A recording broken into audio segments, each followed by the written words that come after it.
It's Divas That Care Radio. Stories, strategies, and ideas to inspire positive change. Welcome to Divas That Care, a network of women committed to making our world a better place for everyone. This is a global movement for women, by women, engaged in a collaborative effort to create a better world for future generations. To find out more about the movement, visit divasthatcare.com after the show. Right now, though, stay tuned for another jolt of inspiration. Welcome, everyone, to the Divas That Care Network.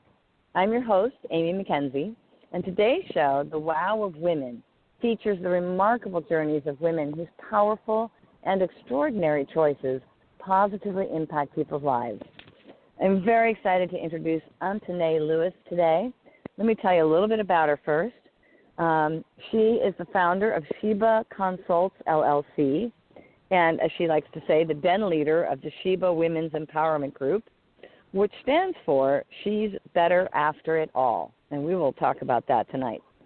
Her life is orchestrated to empower women wherever she is, and she's a speaker, a consultant, a coach, a mentor, a self-published author, and entrepreneur whose vision of fulfilling legacy is to share unconditional love through education and empowerment. What an incredible mission you have. That's so wonderful. I'm so glad you took the time to join us. Welcome to the show, Antoinette. Thank you. It's such a pleasure and an honor to be here. Well, we're thrilled to have you. And my goodness, you're up to a lot of things. And I know none of us show up on the planet already actualized, right? So it took something for you to get that many things under your belt and be doing it quite successfully, I might add.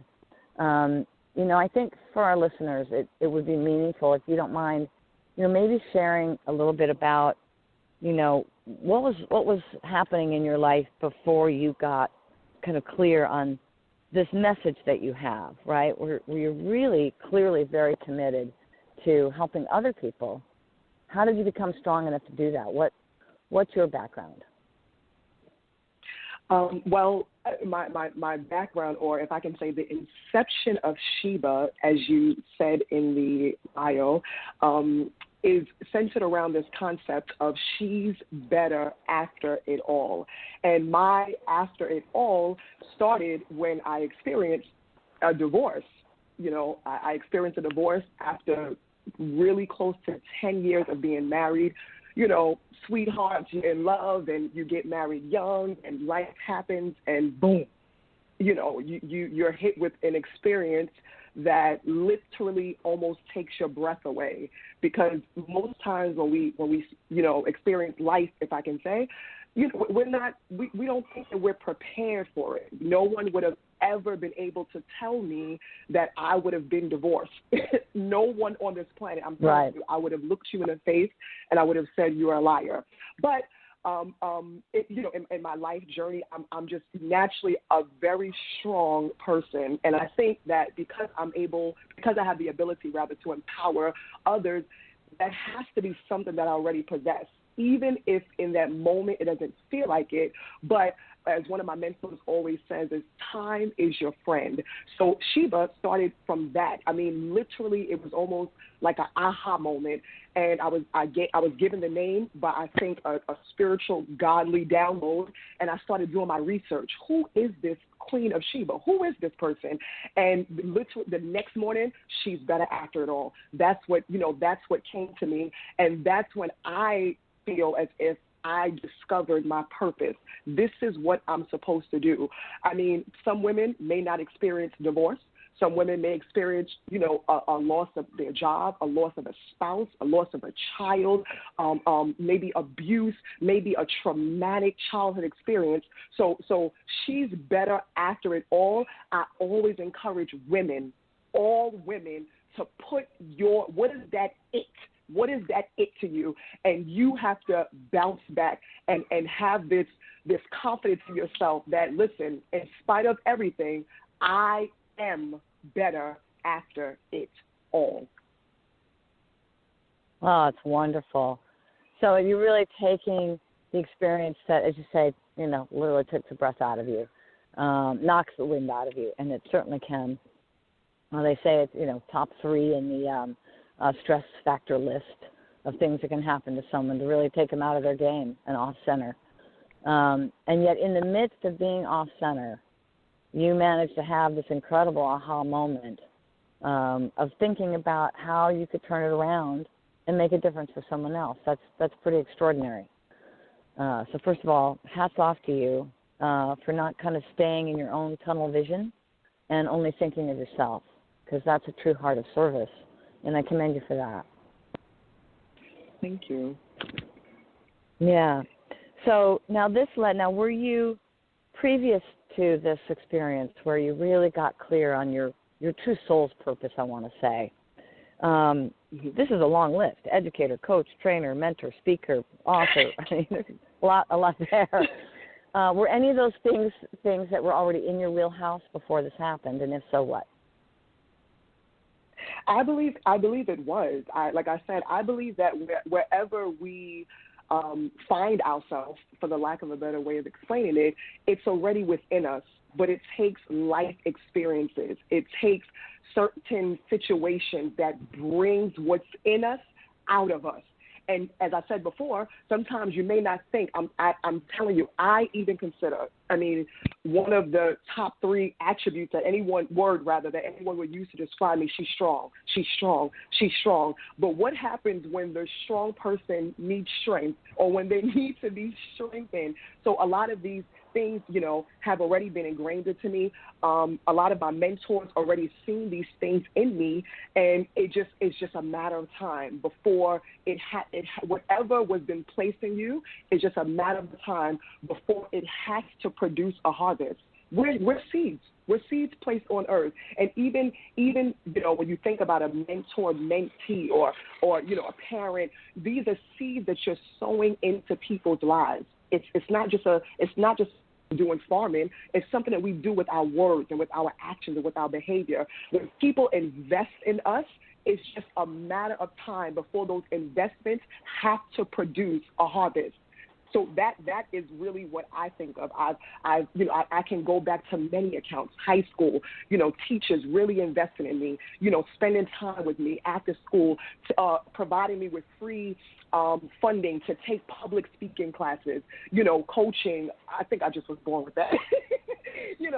Just a mentor, experience being a part of a large family. You have younger siblings, you have to care for them. You have I first became an auntie when I was 9 years old.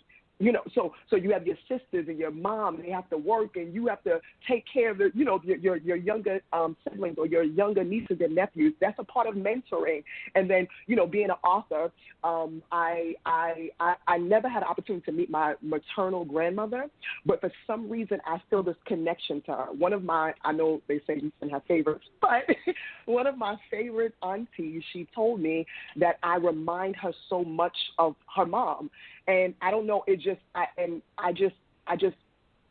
something, I don't know, I feel a connection, and I wanted to write this book kind of in her honor, and, just to have that mindset of generational wealth and legacy, and, just paving the way, being a trailblazer, as they say, for the next generation. And entrepreneur, my mom will tell you, I was born, that was just what I was. She always tells me my family nickname is Mia.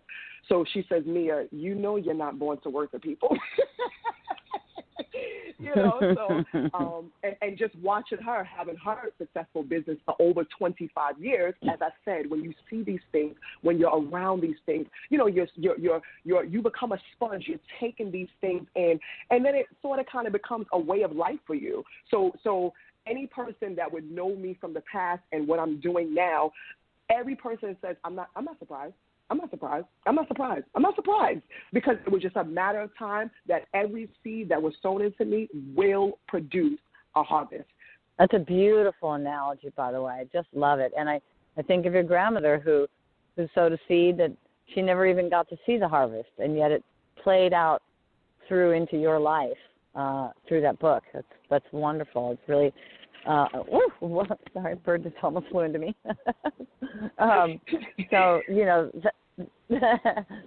Sitting outside in beautiful Norway as we do this recording, so that's you're hearing lovely bird song. But the beauty of that is it just goes to show how if we really think about the quality of the seeds we're planting and the quality of the care we give those seeds and the difference that harvest makes, and we see that, I guess, played out, whether it's for the good or the not, right, all around us. And I love that you have that mindset, and you obviously bring it through into your coaching. So, when we look at SheBA, talk to us a little bit about, how do you proceed with people? What is clearly your goal is to be empowering people through their hardships so they can come out the other side and have their harvest. But what does that look like? What are some of the things that you do for people? Well, I mean, Amy, my phone is always buzzing. When I tell you my phone does not stop, I kid you not. And I mean, just before we go into that, one of the things that I've always told myself, and again, I don't know, I'm not really, I guess it alludes to what you said as far as having a heart of a servant. I have this, if I can say, savior syndrome, where I would rather go through things so that other people won't have to. Now, of course, that's two-sided. So you have a person who's willing to sacrifice, yeah? You have a person who's willing to give almost, but on the other side of that, the person has to have a listening ear. They have to be open to advice, to wisdom, to correction sometimes, to the truth. I can't hide who I am. And one of my favorite scriptures in the Bible says that it's only the truth that makes us free. So anytime, you hide the truth from people, it's almost as if you're keeping them in a place of bondage. So what does that look like as far as SheBA? I mean, it's phone calls for hours, and text messages. It's putting myself in a place where I'm available, and understanding that whatever I pour out is gonna come back to me. It's a law of nature. It's a spiritual principle. What you sow, that's what you reap. So I do, individual, if I could say talks and chats. I host a free women's empowerment call on Thursdays. Every Thursday at 7:30. I host very intimate. This is just to go back to the bio as far as being a den leader. My apartment, I live in New York, listen, space is limited. And when I started SheBA, this is when sip and paints were very popular. And so I literally converted my apartment to this beautiful sip and paint, because what I realize about people is that sometimes they get caught up in the grandiose and they want everything to be boom and bang and blah, and that's not reality. Sometimes, they say do not despise small beginnings.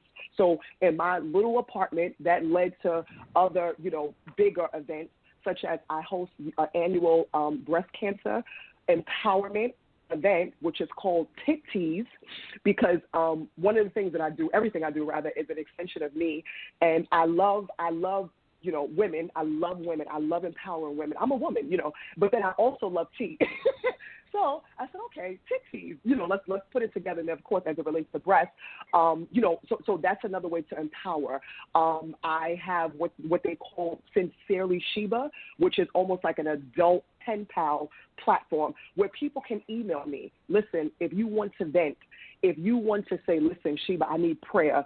If you want to say, do you have 5 minutes to talk? Do you just to find anything that I'm able to be of service to others and to make myself available for people. And the reason why, to be honest with you, that I've done that is because during my experience with my divorce, when I tell you I had less than a handful of people that I was able to do that to. Again, going back to what I said, when you're strong, what happens when the strong person becomes weak?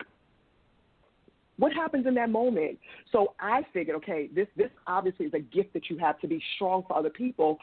So you have to present yourself as being available. Another thing that we do as far as Team SheBA, Tribe SheBA, we do brown bags in Brooklyn, which is pretty much, we go out and feed those who are less fortunate. We use our own hard-earned money. We come and we put our gloves on and we come into a space and we pack bags and we do it with love. As I said, everything is from that place of unconditional. There's no condition to my love. And, we do that usually one time in the summer, one time like in the fall or the winter. Listen, the list can go on and on and on. There's so many things that relates to SheBA, but at the root of it, at the center of it is love. At the center of it is servanthood to mankind, to humankind, to women. That's wonderful. And you also have a series coming up, don't you? 7 Things I Want to Tell Women. Yeah, talk to us about that. The 7 Things I Want to Tell Women is a virtual seminar that I just want to do. I deem myself to, one, I'm an artist, I paint, but I deem myself to be a very creative person. And so it's a 7-week program that starts this Saturday, so I'm very excited about it. And each week is going to focus on a different topic. So we're going to talk about, empowerment as it relates to your finances or your emotions, or your mental capacity, or your spirituality. Each week is going to focus on something, and it's going to be a catchy, if I can say, phrase. And it's literally just $27 for the whole 7 weeks. As I said, my focus is not money. My focus is servanthood, and just to give you a little taste, one of the sessions, the title is, If You Eat Tilapia, Stop. So that's something to look forward to. As I said, right. It's very creative, and it's just a way to, if I can say, to increase your appetite, because you want to know where is she going with this, and people have told me that they're never left disappointed. So I'm very grateful for that.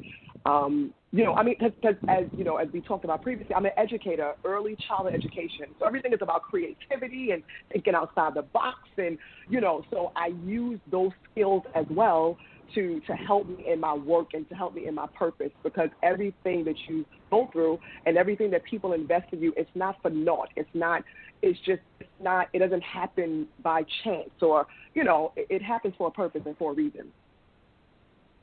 What a giving person you are. I know for a fact, if I was in New York City still, I'd be signing up for Sip and Chat or Sip and Paint, because I know that when I play, I get connected back to my heart, and having that, the overarching principle of an unconditional love, I'm sure makes a wonderful, safe, and fun space for people to be in. And your link will be available for anyone that wants to sign up for that series, which sounds really fun and wonderful. And then, of course, they can find you, too, to connect with your weekly call if they want, to just get that support, the SheBA support, right, that she is better after it all, which is so great. Now, let's move into what's coming ahead here, because, you've just got this incredible energy. I know you must be up to something else. What's next? I'm so excited. Everyone uses that word energy. It's funny. So what's next, to be honest with you, is that we're preparing for Brown Bags in Brooklyn, which if we're under this pandemic, of course, and COVID-19. So if everything works properly, we're still going to take the necessary precautions. But I think that servanthood doesn't stop during hard times. The opposite actually is the truth. Contrary, that's when it increase. Servanthood. People are losing their jobs. People are experiencing, so much just confusion, uncertainty.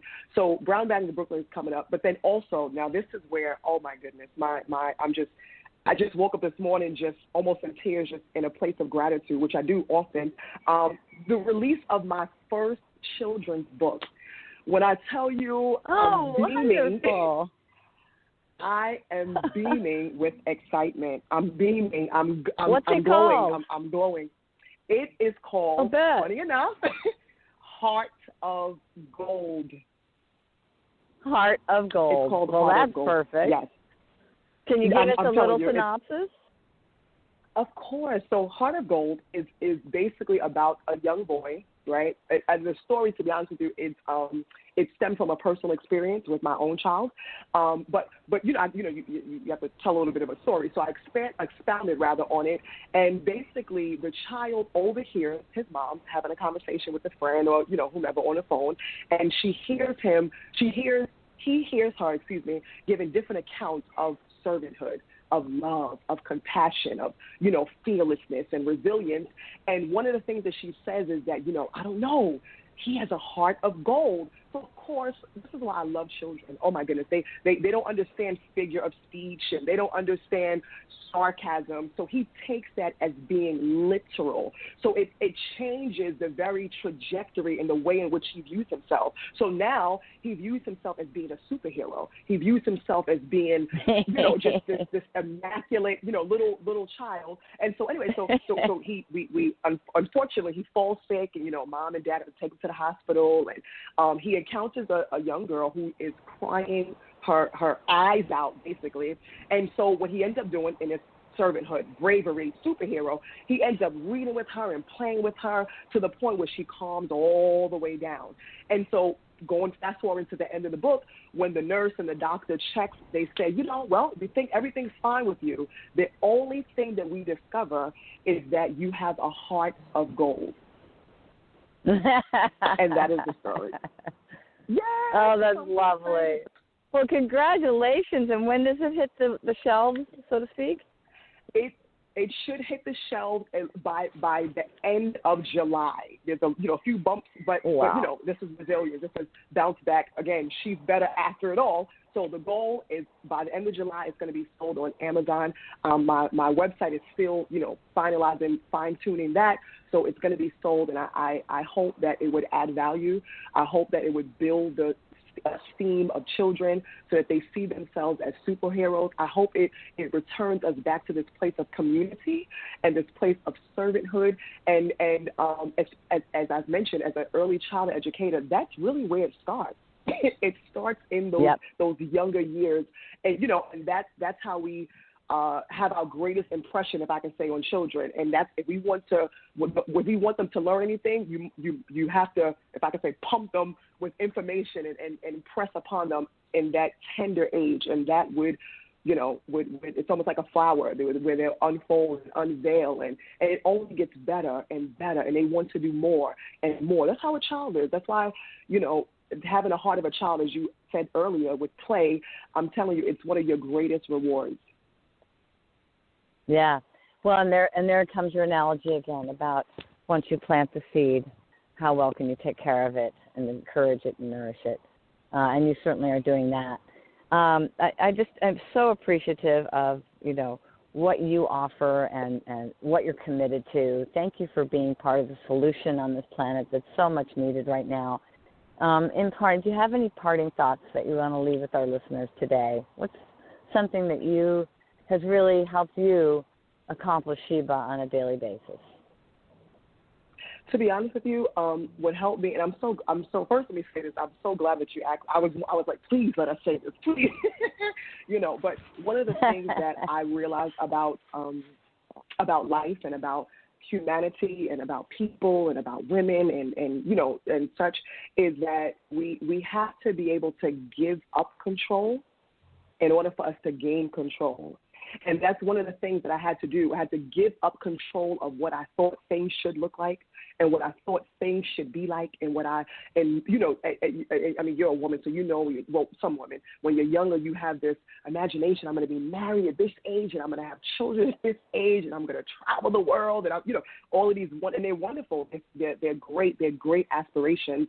But then reality hits, so I had to give up that desire to control things and everyone and control, everything in order for me to fully gain control of my life and my purpose, which means that I had to shift from having a desire to be reactive. I want to react to everything, and more so having a desire to respond. So in spite of the darts, in spite of the weapons, in spite of the triggers, in spite of the trauma, in spite of the disappointment, in spite of the pain, in spite of the hurt, in spite of the fear, in spite of, the list can go on and on and on and on and on. I decided to allow my life, which is my purpose, which is my impact, which is my influence, which is my value, I decided to allow that to be my response instead of a reaction. And as I said before, this is what the whole concept of SheBA, she's better after it, remember, fill in the blank, it all. So that means that it doesn't matter whether it's a divorce. It doesn't matter whether it's, when you're a young adult and you're going through this identity crisis. It doesn't matter childhood trauma. When I said it all, I really, really meant that. You can take it to the bank, as they say. So that would really be my closing words. And I just continue and hope that I can continue to be of service to others, that I can show, I'm telling you, unconditional love. It's almost like my vitamin. Some people take vitamins and they take protein shakes. This is my vitamin. This is my protein shake. This is what I wake up to. This is what I go to sleep to. This is what I've cried over. This is what, I've experienced trauma and hurt and disappointment for a greater purpose that's so beyond myself. When you get text messages and you get emails and you get Instagram and Facebook posts and people that I don't even know, I'm just like, you know what? One, it was worth it. And lastly, she's indeed better after it all. Yes. Oh, that's wonderful. What a terrific message. And, it's clear that you are walking your talk. That's an incredible thing, my dear. It really is. You're an inspiration. Thank you for your wonderful heart, your energy, which is just non-exhaustive, and your commitment to people. It's people like you that make it worth waking up every day and saying, yes, we can do this, we can turn this around, we can change the nature of the energy that's out there in the world simply by providing the right soil for the seed, and that is unconditional love. Thank you so much for who you are and your contribution, Antoine. Oh, my goodness. Thank you so much. Thank you so much. It's such a pleasure, honor, as I said before, to be here. I know that, this is just a great experience, and I'm so grateful. I'm so grateful and honored and privileged to even meet you and to connect and to make let my voice be heard among the nations. So thank you again. You're so welcome. Well, that's just perfect. In closing, I want to thank Antoine Lewis. What just a powerhouse of purpose she is. And all of our listeners, of course, for making this possible, and our producer, the founder of the Divas That Care Network, Candace Gish. Candace redefines the word diva to mean a courageously self-assured woman. It doesn't happen by itself, right? Antoine is a living example of someone who decided to become that, and we can all do that. The Divas That Care Network offers women of all walks a platform for sharing their voice in the world, and we invite you to join us. Please visit divasthatcare.com, hear more inspiring stories, and who knows, one of these days, perhaps you would like to add your voice to the conversation. We'd love to have you. All right, signing off for this session. Thanks, everyone. Until next time, have a beautiful rest of your day. Bye-bye. Thanks for listening. This show was brought to you by Divas That Care. Connect with us on Facebook, on Instagram, and of course on divasthatcare.com, where you can subscribe to our newsletter so you don't miss a thing.